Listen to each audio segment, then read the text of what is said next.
আসসালামু আলাইকুম। অবিরাম বাংলা সংবাদে সবাইকে স্বাগত জানাচ্ছি আমি শান্তা ইসলাম। শুরুতেই বিআরবি কেবলস সংবাদ শিরোনাম জানিয়ে দেব এই মুহূর্তে হাতে পাওয়া সর্বশেষ গুরুত্বপূর্ণ আপডেট আন্তর্জাতিক সংবাদ।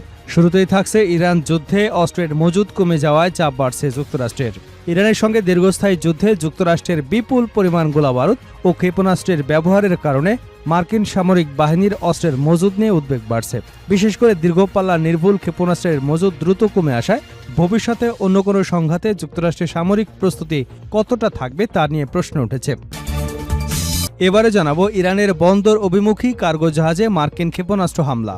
পানামার পতাকাবাহী একটি কার্গো জাহাজে ক্ষেপণাস্ত্র হামলা চালিয়েছে যুক্তরাষ্ট্র। এক্সে দেওয়া এক পোস্টে এ তথ্য জানিয়েছে যুক্তরাষ্ট্রের সেন্ট্রাল কমান্ড। জানাবো ইরাকে ক্ষেপণাস্ত্র ও ড্রোন হামলা ইরানের। ইরাকের এরবিল প্রদেশের আলানা উপত্যকার বিভিন্ন স্থানে ক্ষেপণাস্ত্র ও ড্রোন হামলা চালিয়েছে ইরান। বুধবার কোমালা পার্টি এবং কুর্দিস্তান ডেমোক্রেটিক পার্টি অব ইরানের যোদ্ধাদের লক্ষ্য করে এ হামলা চালানো হয়। এবারে থাকছে একে অন্যের বোঝা হয়ে উঠেছেন ট্রাম্প নেতানিয়াহু।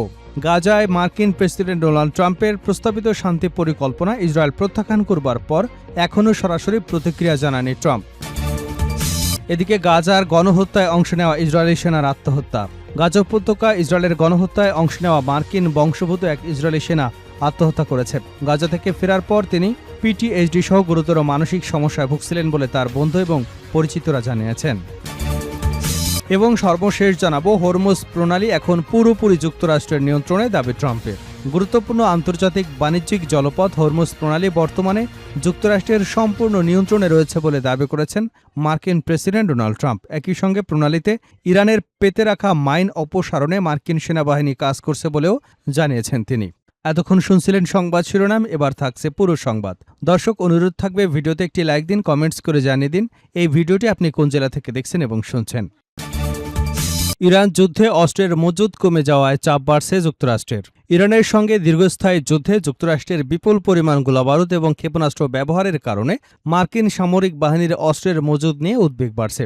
বিশেষ করে দীর্ঘপাল্লা নির্ভুল ক্ষেপণাস্ত্রের মজুদ দ্রুত কমে আসায় ভবিষ্যতে অন্য কোনো সংঘাতে যুক্তরাষ্ট্রের সামরিক প্রস্তুতি কতটা থাকবে তা নিয়ে প্রশ্ন উঠেছে। যুদ্ধ যত দীর্ঘ হবে অস্ত্র উৎপাদন সক্ষমতা ও মজুদ কমায় ওয়াশিংটনের অস্ত্র ভাণ্ডারের উপর চাপ তত বাড়বে। ইরানে কয়েক মাস ধরে চলা মার্কিন সামরিক অভিযানে বিপুল পরিমাণ অস্ত্র ব্যবহার করা হয়েছে। যুদ্ধ যত দীর্ঘ হচ্ছে ততই যুক্তরাষ্ট্রের নতুন করে অস্ত্র উৎপাদন ও মজুদ পূরণে চাপের মুখে পড়তে হচ্ছে। মার্কিন কর্মকর্তারা প্রকাশ্যে অস্ত্রের সুনির্দিষ্ট মজুদের তথ্য দিতে রাজি নন।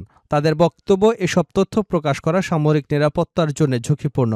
তবে মার্কিন কংগ্রেসের সদস্য এবং প্রতিরক্ষা বিশেষজ্ঞদের মতে এ নিয়ে আলোচনা শুরু হয়েছে। এর আগে গবেষণা সংস্থা কংগ্রেশনাল রিসার্চ সার্ভিস জানিয়েছিল ইরান যুদ্ধে যুক্তরাষ্ট্র ইতিমধ্যেই হাজার হাজার লক্ষ্যবস্তুতে হামলা চালিয়েছে এবং বিপুল সংখ্যক ক্ষেপণাস্ত্র ও অন্যান্য গোলাবারুদ ব্যবহার করেছে। মার্কিন কর্মকর্তারা একই সঙ্গে বলেছে, বর্তমানে প্রয়োজনীয় অস্ত্রের সরবরাহ রয়েছে, তবে ভবিষ্যৎ সংঘাতের জন্য মজুদ কতটা নিরাপদ অবস্থায় আছে তা স্পষ্ট নয়। ইরানের সামরিক ঘাঁটি, ক্ষেপণাস্ত্র উৎক্ষেপণ কেন্দ্র, ড্রোন ঘাঁটি এবং অন্যান্য সামরিক স্থাপনায় হামলায় যুক্তরাষ্ট্রকে বিভিন্ন ধরনের নির্ভুল অস্ত্র ব্যবহার করতে হচ্ছে। যুদ্ধের শুরুতে দূরপাল্লার অস্ত্র ব্যবহার করে দূর থেকে হামলা চালানো হলেও পরে ইরানের ভেতরে আরও সুনির্দিষ্ট লক্ষ্যবস্তুতে হামলার জন্য বিভিন্ন ধরনের অস্ত্র ব্যবহারের মাত্রা বাড়ানো হয়েছে। ইরান পাল্টা হামলায় ব্যালিস্টিক ক্ষেপণাস্ত্র ও ড্রোন ব্যবহার করায় সেগুলো ঠেকাতে যুক্তরাষ্ট্র ও তার মিত্রদের বিপুল সংখ্যক প্রতিরোধী ক্ষেপণাস্ত্র ব্যবহার করতে হয়েছে। যুদ্ধ দীর্ঘ হলে এসব অস্ত্র দ্রুত পুনরায় মজুত করা খুব কঠিন হতে পারে। ইরানের হামলার কারণে মধ্যপ্রাচ্য ও যুক্তরাষ্ট্রের সামরিক ঘাঁটিগুলো চাপের মধ্যে রয়েছে। ফেব্রুয়ারির শেষ দিকে যুদ্ধ শুরুর পর ইরান, বাহরাইন, কাতার, কুয়েত, সংযুক্ত আরব আমিরাত এবং জর্ডানে থাকা মার্কিন ঘাঁটি লক্ষ্য করে ক্ষেপণাস্ত্র ও ড্রোন হামলা চালিয়েছে। মার্কিন বাহিনীর বেশিরভাগ হামলা প্রতিহত করবার দাবি করেছে, তবে কিছু স্থাপনায় ক্ষয়ক্ষতিরও খবর এসেছে। অস্ত্রের মজুদ নিয়ে উদ্বেগের মধ্যেই প্রেসিডেন্ট ডোনাল্ড ট্রাম্প ইরানের বিরুদ্ধে সামরিক চাপ অব্যাহত রাখার ইঙ্গিত দিয়েছেন। সম্প্রতি তিনি বলেছেন, ইরানের সঙ্গে আলোচনার অগ্রগতি না হলে দেশটিকে অর্থনৈতিকভাবে দুর্বল হতে দেওয়া অথবা খুব কঠোরভাবে আঘাত করবার মতো বিকল্প যুক্তরাষ্ট্রের হাতে রয়েছে।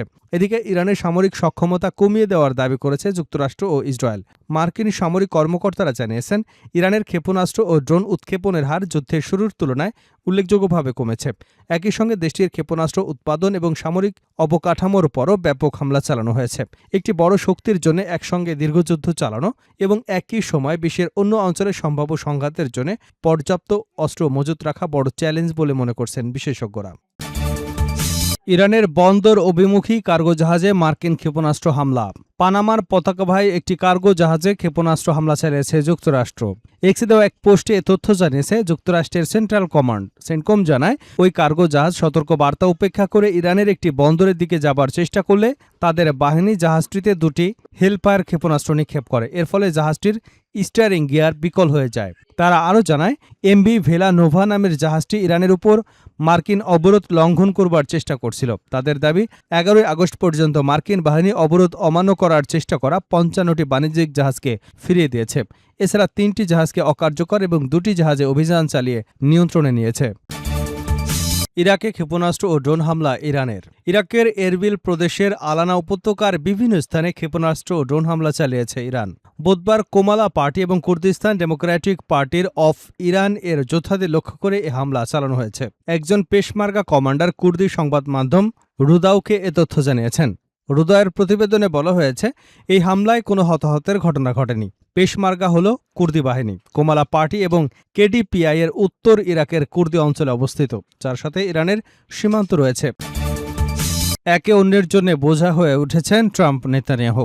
গাজায় মার্কিন প্রেসিডেন্ট ডোনাল্ড ট্রাম্পের প্রস্তাবিত শান্তি পরিকল্পনা ইসরায়েল প্রত্যাখ্যান করবার পর এখনও সরাসরি প্রতিক্রিয়া জানায়নি ট্রাম্প। হোয়াইট হাউস এ বিষয়ে কোনো মন্তব্য করেনি।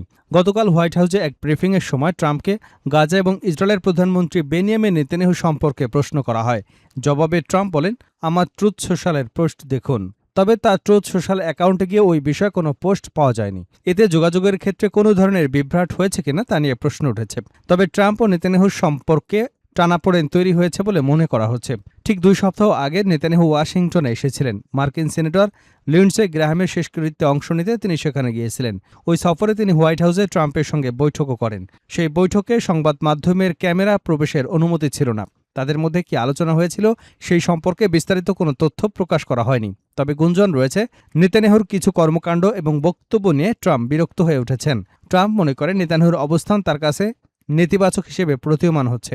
কিছুদিন আগেও 2 নেতা নিজেদের সম্পর্কের কথা একই অবস্থানে আছেন এমন বার্তা দিতে আগ্রহী ছিলেন, কিন্তু পরিস্থিতি এখন বদলে গেছে বলে মনে করা হচ্ছে। বিশ্লেষকদের মতে রাজনৈতিকভাবে ট্রাম্প ও নেতানিয়াহু এখন হয়তো একে অন্যের জন্য নির্বাচনে বোঝা হয়ে উঠেছেন। অর্থাৎ একজনের রাজনৈতিক অবস্থান অন্যজনের নির্বাচনী স্বার্থের জন্য সুবিধার বদলে ক্ষতির কারণ হয়ে উঠতে পারে।